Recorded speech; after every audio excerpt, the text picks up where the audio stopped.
Hey y'all, and welcome to Stivers Homestead. I'm Zach, and this is a garden tour after a really bad storm, unfortunately. So the weather's been wild. I'm sure it's been where you all are too. It's just every year we're getting thrown some curveballs, and it's been crazy. But as homesteaders and farmers, we have to adjust, right? We have to adjust to what the planet is throwing at us. Well, yesterday, we had a severe weather day. Around lunch-ish, actually, we went to church. Y'all saw that clip of Jen and Raylan getting ready, putting our money where our mouth is, putting ourselves back out there. Had a nice day. Had a really nice day doing all that. Well, right after church, there was a bad storm that came through. It was mainly just rain though, and some thunder and lightning, which I'm just getting used to. Every time we have a storm, there's gonna be lightning here. It's fun. And then that evening around 1. So the problem was we had a lot of sun that came out after that first storm, and that built a lot of energy into the atmosphere. Well, about 1 a.m. we had a storm roll through, and it kind of went through all of Kentucky. I am praying for everyone that had any severe damage, because I think there might have been a couple tornadoes that hit down. But it was a lot of wind that came with the storm. And ours came through the middle of the night. It did wake most of us up. But taking a scan of the property, we don't have much damage, but there was one very sad thing for us that happened in this garden because of the wind. If you can look behind me, depending on how much you watch, you already see the issue. But overall, everything is fine. We just have some tomatoes that need to be re-tied up and some other stuff. However, we haven't been in this garden in some good long time. And it has gotten really big. So I wanted to talk about some of the things that we are already learning this year before we've even got our first produce. It is some crucial things to remember. It's things that are trial and error, because that is the most important part of a garden. You're going to have different experiences depending on where you are, your location, and even where you're putting your garden on your property. So I want to show you some of the things that we're learning this year, second year in this spot. So let's get right at it. So first off, greenhouse, nothing in it right now. But over here is our flower area, and this is the good news side. My zinnias are blooming. Oh man, aren't they pretty? Now these aren't fully bloomed. You can tell the petals that are still curled up. They'll still open all the way up, but we are getting there, and these things are looking good. A little bent down from the wind. Mr. Hollyhock is leaning up against the greenhouse because it's just so tall. I need to get a T-post in here and help it out, but look at these jet black flowers. Aren't they gorgeous? And then at the end of the flower bed is our little sunflower plot that we have, which I was honestly shocked that none of them got bent down or uprooted from all that wind that we had. The greenhouse might actually help protect a lot of this, but they are looking good. That's gonna be really pretty once they get on it. So starting with bed number 1, we have our very big nasturtiums that are growing here. They got knocked down by the wind, as you can tell. We have got some pole beans that are growing in the middle after we uprooted the peas that we had. The onions are all knocked over, but they're still rooted and looking good. And then down here at the end was something that we went ahead and planted these while the peas were there because we knew it was coming. But there's some butternut squash. There are some cucumbers that are in here. Let's see if we can find anything. Oh, look at here, y'all. Cucumber. Nice. And so here you see all the tomatoes. We've got several green tomatoes, but you see how a lot of them are laying down. We had all these tied up, but unfortunately the wind did push them down. So we're gonna have to get in here today and definitely start tying some up. Just glancing though to see if I can see anything. There's some tomatoes right there growing. Got another tomato right there. But there's a bunch of green ones on here. And here's one of the bigger learnings that I've learned so far this year, and that's with these tomatoes. I would say this is probably the actual first year where we're letting the tomatoes go. We're not pruning, we're not keeping it down to one stem. We're letting all the suckers go. We're letting these bad boys just turn into really big bushes, and that's because we have a lot of determinate tomatoes in here, and we're not great at marking things. Feel our pain? We're just not. So we're not gonna be picking specific ones, but we've always felt, even with indeterminate tomatoes, when we're pruning them, we're not getting the yields that we normally should. So we decided, you know what, this year we're gonna let it fly and let it roll and just kind of keep tying the bushes together, letting them go wild and see what we're doing. It's a big experiment that we have. And y'all, those are the healthiest looking tomatoes that we've ever grown. And I know it's crazy because we've all learned, got to keep them pruned on the bottom so they don't have that back splatter, and to keep the humidity out so they don't get disease. Well, I'm here to tell you, it's been hotter than Hades, and it has rained a lot, so the humidity has been terrible here in 6B in Kentucky. And they look great. They look absolutely fantastic. One other thing that you can see, they're getting a little morning sun on the front half of this. Seems to be doing good things too. I mean, everything about these tomatoes look healthier than any tomato we've ever grown. So we're gonna keep monitoring it this year and seeing how it goes as we get later in the year. But right now, not touching them and not pruning them at all is looking a lot better than pruning. And here's the tragedy, y'all. Moving to bed number 3.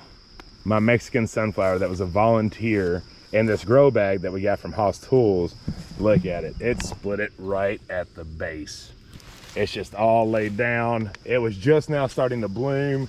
These beautiful flowers, which I'm going to pop off and keep for myself at least, but that was so sad. That really broke my heart when I walked in here and saw that. But then, blessings, right? This is the only damage we got from the storm. I'll take it. It's sad, isn't it, Rusty? We liked that flower, didn't we? I know it. So like I said, there is many worse things that could have happened. Tree on a car, tree on a house, fences down, stuff like that. So not that worked up about it. However, it is one of my favorite flowers, and it was just really sad. Moving right along, we have our ground cherries right here that are getting really big, and there are ground cherries everywhere. See them little guys right here? Now we don't have any on the ground yet that I can tell. I'm just giving a glance. But we're gonna be having ground cherries running out of our ears real soon. So if you've never had a ground cherry, it's in a husk, kind of like a tomatillo would be. Now you don't wanna eat them while they're on the stem. You wanna eat them once they drop, hence the name ground cherries. So they'll get brown, that husk will get brown like it's drying up, and then it'll fall off the plant naturally. Once it falls off the plant, you're gonna scoop all them yummy, delicious things up, and inside you'll have a little yellow pearl looking tomato thing in there, but it's not a tomato. It'll be in there, and it's gonna be the sweetest snack that you've ever had. They hardly ever make it into the house. I will tell you, if you do get enough and you do wanna make something out of them, our friend Mark Avra, who passed away, he made ground cherry jelly, and it is the greatest thing that we've ever had. It is a fantastic jelly. You can look up the recipe. We might actually make it later this year once we have enough, but that is something that you can use them if you don't eat them all just by snacking. Isn't that a pretty shot? All the stuff starting to trellis over. It's kind of, back there is the best. Middle is about halfway up, and then our loofah here is getting pretty close too, but that's gonna be really pretty in a couple months once all this completely take over. But in here we do have loofah one plant, which we have some loofahs that are going on here. Where you at, loofahs? I've been seeing you every time I come in here, and now I'm not. Oh, there's one. So there's a little loofah that's going. But this will completely take over everywhere. This side will as well, and have all kinds of loofahs hanging here. We have a bunch of peppers that are in this area. And y'all, that one jigsaw that survived the frost is still going. It has variegated leaves, as you can tell. That's not a disease, it's just variegation. Variegation, is that a word? It's a variegated. So those are really pretty. Over here we got a lot of bush beans, and then here we have cucumbers. Let's see if we got any more cucumbers, since we already found one on the other side. Oh, it's a madhouse in here. Once they get up, then it's a lot easier because they're not on the bottom. They'll be up on the top of the trellis, which is growing. And it's one of those things that you kind of got to help train. You know, if you see them laying down like these guys, put them up in there and they will find what to grab onto. But we'll have plenty of cucumbers there. We got some pole beans over here that are starting to attach up the trellis, and our zucchini and squash over there, which that one I need to check out because it is flipped up, which is definitely from the wind. Okay. Yep, it's just flipped. So whenever this happens, don't touch them. Let them naturally just come back, because they will. If you try to start touching them and adjusting them, you might break them, which is something that you don't want to do. But as you can tell, we do have some squash and stuff that are growing. Just kind of giving a glance. You can see a lot of them got bent from the wind. The zucchini, a couple zucchinis growing right there. Ooh, that's a good looking squash. That one might be ready to go, because I'll forget about it and it'll be out here. You know what I mean? Everything else is looking pretty good. They're real nice and big. They just need to recover from all that windstorm. Right here, the okra got hit pretty good. You can tell, like, he's laying over. But all that'll recover. Nothing's uprooted, nothing's broke, so that makes me happy. But that okra will be looking pretty now that we're getting hot. And y'all, this swan gourd is taking over. It is growing so much faster than loofah ever has, and it is just everywhere. I mean, it's gonna be pretty. I can't wait to see some of these loofah gourds start growing out. I said loofah gourd, I meant swan gourd. They have a big crook neck, come down kind of like a birdhouse, but have that swan head on them. So that's pretty cool. And then in here we have some more zinnias with some more peppers that are planted. And you can tell they're really got hit pretty good by the wind as well, unfortunately, but they'll all come back up today after a lot of good wind or a lot of good sun. They'll get their strength back. Might be a little crooked, but crooked's all right, right? Check it out. Found me a nice squash that it was ready to be picked. Ready for some zucchinis, because I'm ready for some zucchini bread. And in these next two beds, all of our pumpkins, all of our watermelons, our honeydew, cantaloupe, everything's just taking off and getting real big. Watermelon's going a little slow. So here's the unfortunate part. These pumpkins and other things are probably gonna take over before they get big enough, but it's all right. You know, whatever wins, wins. I'll be happy with it. But I love growing pumpkins. It's so much fun. And before we know it, this whole ground will just be completely covered with all of these vines. And that is all right by me. That is the goal of it. Now these watermelons are doing pretty good. They'll probably be able to survive. But we do have a few that are trellising up. I think I got some random cucumbers over in here too, but this side might just be pumpkins. Oh, no, look, there's some baby cucumbers growing. But they'll be trellising up. I love trellises. I think it's so pretty. Over on this side, we do have some watermelons that are growing, and then just a bunch more pumpkins. I love viney pumpkin plants. Look how big and beautiful they all are. Now they all look a little beat up right now because of the storm that we had, but they are gorgeous. I love walking through the pumpkin patch because I feel like we always only see it when we go to pumpkin patches, you know?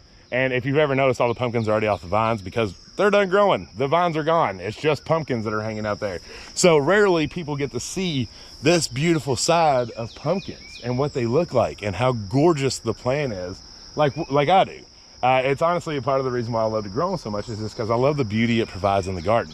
So if you think pumpkin patches look like the ones that you go do the U-pick for, they don't. This is what they look like right now, and it is gorgeous. So if you haven't made an area for pumpkins, please do so, because you'd just be in awe when you start taking back these ginormous leaves that are bigger than your head and pulling underneath and seeing this beautiful big pumpkin under there, knowing that you got pumpkin pies in your future, you got dewormer for your animals, you have fun for the kids to come out in their own yard and pick their own pumpkins. It's just a lot of fun, y'all. I can't tell you enough to grow pumpkins, melons, stuff in the squash family, because they're so easy to grow and they're so pretty. Check out that shot. Y'all remember how much gap we got right here and these trellises for the next garden tour that we do. It'll be a lot different real soon. Just taking in this shot of the garden and seeing all that growth. I like to stand under what we call our burying tree. This guy right here, we all want to be buried underneath of it. But it's our shade tree for when we're out here working in the garden on them hot days. We let it sit right in this area, about right here. And then, you know, you can just see how pretty it is and how full of life it is right now. The goal now is to keep it this way. Everything's young, everything's tough, everything's resistant to the bugs, but now we've got to maintain so we can start getting that produce and we can get to the frost. We can get this stuff to the frost with all of its glory. So these two little first pieces of produce are the start of gardening. It makes me so excited to be able to grab food out of the garden and know that this is the cleanest of clean food that we will ever eat. Now, this ain't gonna fill us up, but it is the start of what's going to be massive hauls out of this garden. And I cannot wait. We just gotta hope for not too many bad storms. If there is, hopefully the protection and the work that we've done will protect our plants good enough to survive anything that this weather is gonna throw at it. And having all that canning and preserving in the very near future, it fills me up full of joy knowing that all that food's coming. These guys are gonna be ate here in about a minute. As soon as I get inside, we'll probably saute that guy up and I'll probably just eat that guy just like that, but maybe I'll be nice and maybe I'll share. So the few things we learned, like I said, the pruning of the tomatoes, that has been something that we really need to watch, because right now I'm not going back. We'll see how later in the year I feel, but we sticking to this. We're gonna do this for a while, because I do feel like we're gonna get many more yields than we normally do, because these plants are looking amazing and they're full of green tomatoes. A couple other things that we're noticing is rough bean year. They're all right. I mean, we're getting quite a bit of them, but a lot of them kind of struggle to produce. That seems to be where the bugs are attracting to, is the beans. But remember, that's okay. Pull them, restart, plant something different, do whatever you need to do to make sure that that spot's not wasted and you're growing food. Also, onions and peas seem to work pretty good together. They haven't had too big of an issue. And make sure that you're growing all kinds of the melon area. It's a lot of fun to grow and they're really good. There's some interesting ways to preserve them as well. You got to remember, it's not, I think a lot of times we don't grow stuff because we can't can them, or that's what people think in their head. There's so many different ways to preserve them within dehydrating, freeze drying, fermenting, and there are options of canning too that we do, but you know, it's up to you on how you want to do that. Just make sure that you're not keeping yourself to just tomatoes. There's so much more food out there that you can grow that's really, really delicious. So y'all, that's the garden today. That's what we're looking at. I hope that if you were in line of any of these storms that you didn't have too much damage. And if you did, I pray that it's quick and easy to clean up and regroup, because I know that everybody's resilient out there and that you will recover through anything. But let us know down in the comments how your garden's going. What are some surprises that you're seeing in your garden that maybe were experiments that you weren't sure how they were gonna go, like our tomatoes over here. Did you try something else that might be worth us all knowing? Let it down in the comments. I love that communication and I love trying stuff that you all are doing that are going to be successes so we can try to do it in our gardens too. If you're new around here, hit that subscribe button. We love y'all. Until the next one, bye.